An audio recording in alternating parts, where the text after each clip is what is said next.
ഇന്നലെ അന്തരിച്ച സിപിഎം പ്രവർത്തകൻ പുഷ്പന്റെ മൃതദേഹവുമായുള്ള വിലാപയാത്ര കൂത്തുപറമ്പിലെത്തി. നിരവധി പേരാണ് വിവിധയിടങ്ങളിലായി അന്ത്യാഭിവാദ്യം അർപ്പിക്കാനെത്തുന്നത്. സംസ്കാരം ഇന്ന് വൈകിട്ട് 5-ന് ചൊക്ലിയിലെ വസതിയിൽ നടക്കും.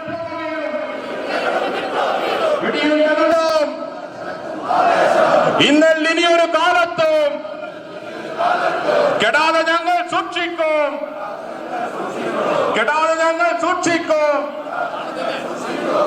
അതാണ് അനശ്വര വിപ്ലവകാരി സഖാവ് പുഷ്പൻ സിന്ദാബാദ്, സഖാവ് പുഷ്പൻ സിന്ദാബാദ്, പ്രിയ സഖാവിനെ സലാം, ധീരതയാണോ നാട് നയിച്ച,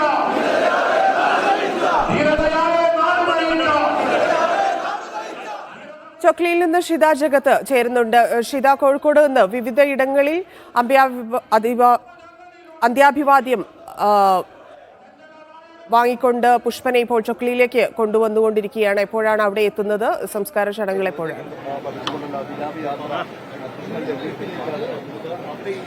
ധന്യ, അല്പസമയത്തിനകം തന്നെ ചൊക്ലിയിലെ ഈ രാമവിലാസം സ്കൂളിലേക്ക് പുഷ്പന്റെ മൃതദേഹവും വഹിച്ചുകൊണ്ടുള്ള ആംബുലൻസ് എത്തിച്ചേരുമെന്നാണ് നമുക്ക് അറിയാൻ സാധിക്കുന്നത്. ഓരോ വഴിയിലും വരുന്ന എല്ലാ വഴികളിലും തന്നെ പറഞ്ഞതുപോലെ തന്നെ പാർട്ടി പ്രവർത്തകരായ നിരവധി ആളുകളാണ് പുഷ്പന് അഭിവാദ്യം അർപ്പിക്കാൻ വേണ്ടി ഒരു സ്ഥലത്തും ഉണ്ടായിരുന്നത്. കോഴിക്കോട് മുതൽ പല പോയിന്റുകളായി തന്നെ ആളുകൾക്ക് അന്ത്യാഭിവാദ്യം അർപ്പിക്കാനുള്ള ഒരു സൗകര്യം ഒരുക്കിയിട്ടുണ്ടായിരുന്നു. കൂത്തുപറമ്പ് പുഷ്പന്റെ ജീവിതത്തെ സംബന്ധിച്ചിടത്തോളം കൂത്തുപറമ്പ് രക്തസാക്ഷികളുടെ കൂത്തുപറമ്പിൽ 5 പേരുടെ വെടിയേറ്റ് വീണ രക്തം വീണ മണ്ണിന് മുന്നിലൂടെയാണ് പുഷ്പനെ കൊണ്ടുള്ള ആംബുലൻസ് ഇപ്പോൾ വന്നുകൊണ്ടിരിക്കുന്നത്. അവിടെ കൂത്തുപറമ്പിൽ ആ വിപ്ലവ മണ്ണിൽ കുറച്ചു സമയം പൊതുദർശനത്തിന് വെച്ചിരുന്നു. അവിടേക്ക് നിരവധി ആളുകളാണ് തങ്ങളുടെ പ്രിയപ്പെട്ട സഖാവിനെ, പോരാട്ടത്തിന് എപ്പോഴും എല്ലാ കാലവും പോരാട്ടത്തിന് ഊർജം പകർന്നുകൊണ്ടിരിക്കുന്ന സഖാവിനെ അഭിവാദ്യം അർപ്പിക്കാൻ, അന്തിമോപചാരം അർപ്പിക്കാൻ എത്തിയിരുന്നത്. കൂത്തുപറമ്പിൽ നിന്ന് പാനൂരിലേക്ക് എത്തിക്കൊണ്ടിരിക്കുകയാണ്. പാനൂരിൽ നിന്ന് അല്പസമയത്തിനകം തന്നെ ചൊക്ലിയിലെ സ്കൂളിലേക്ക് എത്തിച്ചേരും. ഈ രാമവിലാസം സ്കൂളാണ് പുഷ്പൻ പഠിച്ചു വളർന്ന സ്കൂൾ കൂടിയാണ്. ആ സ്കൂൾ മുറ്റത്താണ് ചൊക്ലിയിലെ ജനങ്ങൾക്കെല്ലാം തന്നെ പ്രിയപ്പെട്ട സഖാവിനെ കാണാൻ വേണ്ടിയുള്ള അവസരം, അന്തിമോപചാരം അർപ്പിക്കാനുള്ള അവസരം ഒരുക്കിയിരിക്കുന്നത്.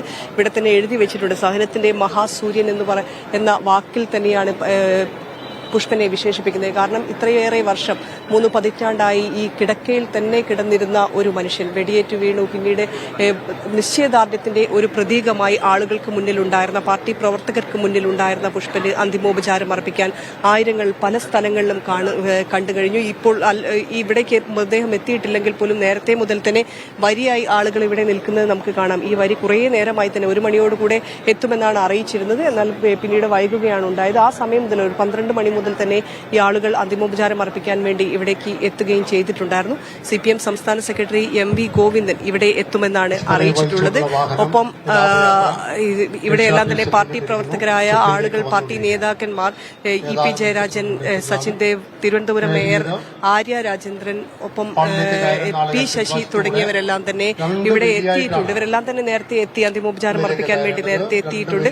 ഒപ്പം തന്നെ പാർട്ടി പ്രവർത്തകരെ സംബന്ധിച്ചിടത്തോളം, ചൊക്ലിയിലെ പ്രവർത്തകരെ സംബന്ധിച്ചിടത്തോളം, പാർട്ടി അനുഭാവികളെ സംബന്ധിച്ചിടത്തോളം വലിയൊരു വികാരവും വൈകാരികമായി വലിയ അടുപ്പമുള്ള ഒരാൾ കൂടിയാണ് പുഷ്പൻ. ആ പുഷ്പനെ കാണാൻ ഏറ്റവും അവസാനമായി ഒരു പ്രണാമം അർപ്പിക്കാൻ, അന്തിമോപചാരം അർപ്പിക്കാൻ വേണ്ടി കാത്തിരിക്കുന്ന ആളുകളെയാണ് നമുക്ക് ഇവിടെയെല്ലാം തന്നെ കാണാൻ സാധിക്കുകയും ചെയ്യുന്നത്. അല്പസമയത്തിനുള്ളിൽ, ഇപ്പോൾ പറയുന്നത് പ്രകാരം അല്പസമയത്തിനുള്ളിൽ തന്നെ ഇവിടേക്ക് എത്തിച്ചേരുമെന്നാണ് അറിയിച്ചിട്ടുള്ളത്. ചൊക്ലിയിലേക്ക് എത്തിച്ചേരുമെന്നാണ് അറിയിച്ചിട്ടുള്ളത്.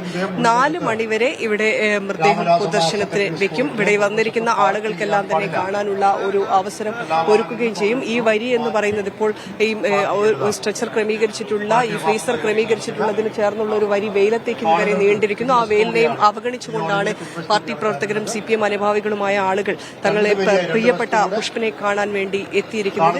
പലരും പറഞ്ഞത് തന്നെയാണ്, പുഷ്പൻ ജീവിക്കുന്ന ആർക്കും, ഒരു പോരാട്ടത്തിന് മുന്നിൽ ജീവിക്കുന്ന ആർക്കും തന്നെ ഒരു വലിയ പ്രചോദനമായി നിന്ന ഒരാളാണ്. ഇത്രയേറെ തളർന്നു കിടന്നിട്ട് പോലും ഒരിക്കൽ പോലും തളരാതെ പാർട്ടിക്കൊപ്പം എപ്പോഴും അടിയുറച്ചു നിന്ന ഒരു സഖാവിനെയാണ് അവർക്ക് നഷ്ടമാകുന്നത്. നേരത്തെ തലശ്ശേരി ടൗൺ ഹാളിലാണ്, കോഴിക്കോട് നിന്ന് തലശ്ശേരി ടൗൺ ഹാളിലാണ് പൊതുദർശനത്തിന് വെച്ചിരുന്നത്. 2 മണിക്കൂറോളം തലശ്ശേരി ടൗൺ ഹാളിൽ പൊതുദർശനത്തിന് വെക്കുകയും ചെയ്തു. പുഷ്പനെ സംബന്ധിച്ചിടത്തോളം, പുഷ്പൻ ഈ കിടക്കയിൽ കിടന്നുകൊണ്ട് തന്നെ കോടിയേരി ബാലകൃഷ്ണൻ മരിച്ച സമയത്ത് പുഷ്പൻ ടൗൺ ഹാളിൽ അദ്ദേഹത്തിന് അന്തിമോപചാരം അർപ്പിക്കണമെന്ന് പറഞ്ഞുകൊണ്ട് ടൗൺ ഹാളിലേക്ക് പുഷ്പനെ സ്ട്രെച്ചറിൽ കൊണ്ടുവന്നൊരു കാഴ്ച കണ്ടിട്ടുണ്ടായിരുന്നു. ആ സമയത്ത് തന്നെ വളരെ വൈകാരികമായ ആളുകളെല്ലാം തന്നെ മുദ്രാവാക്യം വിളിക്കുമ്പോൾ പുഷ്പനോടുകൂടിയുള്ള ഒരു അടുപ്പം അവിടെ പ്രകടമാവുകയും ചെയ്തിട്ടുണ്ടായിരുന്നു. ഇപ്പോഴും നമുക്ക് കാണാൻ സാധിക്കുന്നത് അത് തന്നെയാണ്. ഇത്രയും ആളുകൾ ഇവിടേക്ക് എത്തുന്ന പല ദേശങ്ങളിൽ നിന്നുള്ള ആളുകൾ, ചുക്ലിയിലുള്ള ആളുകൾ മാത്രമല്ല പല ദേശങ്ങളിൽ നിന്നുള്ള ആളുകൾ ഇവിടെ ഈ രാമവിലാസം സ്കൂളിലേക്ക് എത്തുന്നുണ്ട്. അതെല്ലാം തന്നെ അവരെ സംബന്ധിച്ചിടത്തോളം അവരുടെ മനസ്സിലുള്ള ഒരു ജീവിക്കുന്ന ഒരു രക്തസാക്ഷിയായിരുന്നു ഇത്രയും കാലം പുഷ്പൻ എന്ന് പറയുന്ന ആ പുഷ്പനാണ് ഇവിടെ പറയുന്നത്. ഈ 5 പേർ നേരത്തെ കൂത്തുപറമ്പ് 1994 നവംബർ 25 എന്ന് പറയുന്ന ആ ദിവസത്തിൽ മരിച്ചു വീണ ആ മണ്ണിൽ, കൂത്തുപറമ്പിലെ ആ മണ്ണിൽ നിന്നും പിന്നീട് അതെല്ലാം തന്നെ ആ ഒരു ജീവിക്കുന്ന ഒരു രക്തസാക്ഷിയായിക്കൊണ്ട് ഇത്രയും കാലം തങ്ങൾക്ക് മുന്നിൽ CPM പ്രവർത്തകർക്ക് മുന്നിൽ ഉണ്ടായിരുന്ന ഒരാളാണ് പുഷ്പനെ. അതുകൊണ്ടാണ് കൂത്തുപറമ്പിലെ ആ രക്തസാക്ഷി മണ്ഡപത്തിന് സമീപത്ത്